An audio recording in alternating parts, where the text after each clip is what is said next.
इस वीडियो में अपनी टिप्पणी देने से पहले इस वीडियो को लास्ट तक देख लेना, क्योंकि मैं इस वीडियो में जो कॉन्टेक्स्ट देने वाला हूँ वो उससे तुम भी एग्री करोगे। जो भी बिग बॉस में हो रहा है और जो भी डिजर्विंग और अनडिजर्विंग का चर्चा चल रही है उसके बारे में मैं अपनी थोड़ी टिप्पणी देना चाहता हूँ। तुम लोग भी इससे एग्री करोगे तो प्लीज़ वीडियो को लास्ट तक के पहले देख लेना। तो बात शुरू करते हैं डिजर्विंग और अनडिजर्विंग की टिप्पणियों से। जितनी भी टिप्पणियाँ आ रही हैं आप सबकी डिजर्विंग है या अनडिजर्विंग है। फुकरा इंसान डिजर्व करता है, एलवी यादव डिजर्व नहीं करता क्योंकि वो वाइल्ड कार्ड आया है। उसकी जर्नी इतनी ज़्यादा स्ट्रगलिंग नहीं रही है एज़ कम्पेयर टू अभिषेक जो शुरू से आया है और शुरू से ही वो जीत जाता। लेकिन अगर एलविश ना आता बीच में तो वो जीत सकता था। और बहुत से लोग कह रहे थे कि एलविश के आने से अभिषेक बहुत इनसिक्योर हो गया है।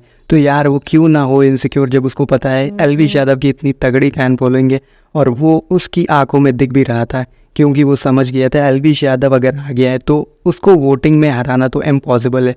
लेकिन मुझे अब क्या लगता है कि बिग बॉस वाले पहले जो होता था कि वोटिंग के हिसाब से कर लिया जाता था, क्योंकि पहले इतने तगड़े तगड़े फैन बेस नहीं होते थे। बट अभी जो फैन बेस हैं बहुत तगड़े तगड़े होते हैं। अब कोई भी कंटेस्टेंट आता है तो अगर वो कुछ भी ना करे तो उसको वोटिंग करके उसके फैंस जिता देते हैं। अब ऐसा नहीं होना चाहिए, जर्नी भी देखी जानी चाहिए, क्योंकि पहले इतनी वोटिंग नहीं होती थी। जैसे सिद्धार्थ शुक्ला और अभी कंपेयर करें अगर MC स्टैन का भी, उसने भी कुछ ज़्यादा नहीं किया था। वो तो जाने जाने को बोलता रहता था अपने घर, लेकिन फिर भी वो जीत गया। लास्ट तक के वो ये बोलता रहता था कि मैं जा रहा हूँ, घर जा रहा हूँ, मुझे दिल नहीं लग रहा है यहाँ, और वो जीत गया। तो मुझे लगता है बिग बॉस वालों को अब वोटिंग के हिसाब से नहीं, जर्नी और जो भी स्ट्रगल किया है उसको भी देखकर। और यार तुम अगर एलविश के फ़ैन हो तो मैं तुमको बता दूं, एलविश जब से आया मैंने दोबारा बिग बॉस देखना शुरू किया है। इससे पहले जब पुनीत आया था तब बिग बॉस देखा था। जैसे ही वो गया था जियो सिनेमा डिलीट हो गया था। तो उससे मेरा क्या फायदा, मुझे क्या मिल रहा है, मुझे क्या दे रहा है। जब से एलविश आया था तभी से मैंने बिग बॉस देखना शुरू किया था दोबारा। और मैं फुकरा को देख रहा था, लेकिन बाद में थोड़ा बंद कर दिया था मैंने। लेकिन एलविश जब से आया था मैंने कहा अब तो बढ़िया मज़ा आएगा, तो देखेंगे एलविश क्या करता है। लेकिन फिर एलविश ने बहुत ज़्यादा ही एंटरटेन किया, जो कि कोई उसको ना नहीं कर सकता। इतना ज़्यादा एंटरटेनमेंट पहले नहीं हो रहा था। उसने शो में जान डाल दी थी आकर। जैसे वो वन लाइनर थे उसके और सबसे वो उंगलियां करता रहता था, तो यार वो देखने में एंटरटेनमेंट बहुत ज़्यादा होता था और ऑडियंस की भी बहुत ज़्यादा मज़ा आया। तो हम लोग ऐसा नहीं कह सकते कि एलविश एकदम ही अनडिजर्विंग है, वो भी डिज़र्व करता है। उसने जो शो में जान डाली है, मुझे नहीं लगता अगर वो ना आता तो ऐसा शो हिट जा पाता। क्योंकि जब दो लोग भिड़े थे यूट्यूब कम्युनिटी के, तभी यूट्यूब कम्युनिटी में वॉर शुरू हो गई। उसी से इतना इनको फेम मिला है, बिग बॉस वालों को बहुत ज़्यादा OTT का नाम हुआ है। इतना मुझे नहीं लगता कि MC स्टैन वाले में भी इतना नाम हुआ होगा, क्योंकि हम जैसा देख ही सकते हैं कि वोटिंग के मामले में सारे रिकॉर्ड तोड़ दिए पिछले। अब बिग बॉस वालों ने थोड़ा सा दिमाग लगाया, क्योंकि उन लोगों ने अनलिमिटेड वोटिंग भी ऑन कर दी, इसलिए भी थोड़े रिकॉर्ड टूट गए। और उनको रिकॉर्ड तोड़ना भी थे कि बाद में नाम हो कि OTT में इतने ज़्यादा वोट पड़े। लेकिन फुकरा इंसान ने यार बहुत ज़्यादा टक्कर दी as compare to Elvish fans. Fukra Insaan का फ़ैन बेस इतना ज़्यादा बड़ा नहीं था, तब भी उस बंदे ने बहुत ज़्यादा टक्कर दी। और उसका भाई ट्रिगर्ड इंसान वो डटा रहा लास्ट तक के। जो 10 मिनट 15 मिनट की लास्ट वोटिंग थी उसमें भी बहुत ज़्यादा उसने, जिस चीज़ को मैं एड्रेस करना चाह रहा हूँ वो एलविश यादव के फैंस है जो कि इतने ज़्यादा टॉक्सिक हैं यार। ये लोग इतना ज़्यादा हेट फैला रहे हैं, कोई भी अभिषेक को जाकर सपोर्ट कर रहा है तो उसको हेट दे रहे थे।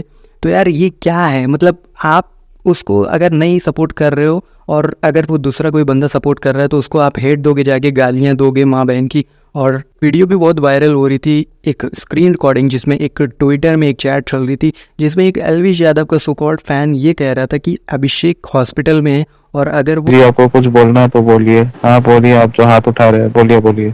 अभिषेक जो हॉस्पिटल गया वो मर गया तो मजा आएगा यार। ऐसा कोई कैसे कह सकता है, कितने टॉक्सिक फैंस हैं। इस चीज़ को मैं बहुत ज़्यादा एड्रेस करना चाहता था, इतने ज़्यादा टॉक्सिक हैं और इतने ज़्यादा घटिया फैंस। मैं बस यही चीज़ एड्रेस करना चाहता था कि जो एलविश यादव की आर्मी है वो बहुत ज़्यादा लोगों को हेट दे रही है, जाके गालियाँ। अगर कोई दूसरे कंटेस्टेंट को कोई सपोर्ट कर रहा है, मुझे समझ नहीं आता इन लोगों के पास टाइम इतना ज़्यादा है कि यही ये सब करते रहते हैं, कमेंट में जाके गालियाँ दे रहे हैं। इनके पास बहुत ज़्यादा टाइम है, सब वेले बैठे हैं। बात करते हैं बिग बॉस में एलविश यादव विनर बन गया है उसके बारे में। देखो अभिषेक किसी से भी डरा नहीं, उसने पूजा भट्ट को भी जवाब दे दिया। वहीं पर एलविश यादव का उठना टोन नहीं था जो पूजा भट्ट ने कहा था टास्क के बीच में। और अभिषेक ने यह भी कह दिया था कि पूजा भट्ट हो या आलिया भट्ट हो, मैं गलत को गलत ही कहूँगा चाहे जो भी आ जाए। अब देखो एलविश यादव उतना नहीं था, थोड़ा शुगर कोटेड बन रहा था वो। अब सबको बताने की ज़रूरत नहीं है, वो तो तुमने देखा हो। तो उसके ऊपर एलविश यादव का कहना था कि मुझे बात समझ नहीं आई थी जो पूजा भट्ट कह रही थी, और वो कह रही थी कि मुझे हिंदी में इतने शब्द नहीं आते तो मैंने ये शब्द यूज़ कर लिए, तो वो ये सब कह रहा था। बट अब आपको पता ही है तो क्या हुआ। और अभिषेक को सलमान खान ने लास्ट तक के ट्रोल किया है, जो उसने बात कही थी कि वाइल्ड कार्ड डिज़र्व नहीं करता है विनर होना।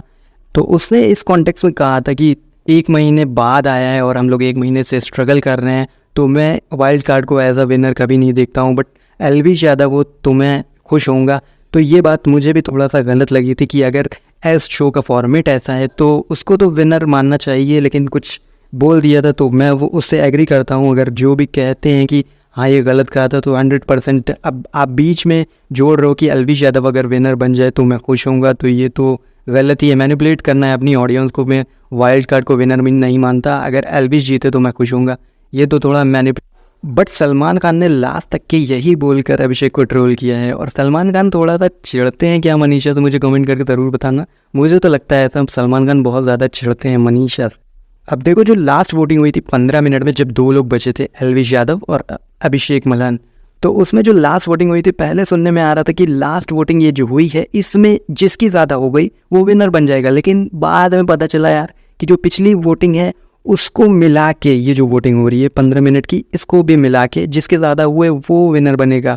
ये तो मुझे बाद में समझ में आया था, बट मैं पहले सोच रहा था कि 15 मिनट में जिसको भी ज़्यादा वोट मिल गए वो विनर बन जाएगा। लेकिन उसके बाद भी फिर तो एलविश यादव के बहुत ज़्यादा वोट थे, 2 मिलियन से लीड कर रहा था, तो वो कहाँ कवर होने वाले थे 15 मिनट। एक लास्ट बात मुझे जो एड्रेस करना थी वो ये थी कि एलविश यादव ने बोला था कि अगर मेरे हाथ में ट्रॉफी हो और मेरे हाथ में हो तो मैं अभिषेक को दे दूंगा। इससे पहले एमसी स्टैन ने भी ऐसा कहा था कि अगर मेरे हाथ में हो तो मैं शिव ठाकरे को दे दूंगा। लेकिन जैसे ही ट्रॉफी आई थी, तो जैसे ही पैसे आए थे, तो वो बोल रहा था आन दो। अगर एलविश जीता है तो जनता ने उसको जिताया, अगर वो ऐसे अभिषेक को ट्रॉफी दे दे तो वो तो जनता की डिसरिस्पेक्ट कर रहा है कि जनता ने उसको इतना प्यार दिया और वो अभिषेक को ट्रॉफी दिए दे रहा है। जनता उसको देखना चाहती है विनर, लेकिन वो अभिषेक को दिए दे। लास्ट में मैं यही कहूँगा कि ये सब कहने की बातें होती हैं, बाद में जो विनर बन जाता है बस काम खत्म। अब तुम्हारा क्या रिएक्शन है इस पर, तुम अपनी राय कमेंट्स में ज़रूर बताना।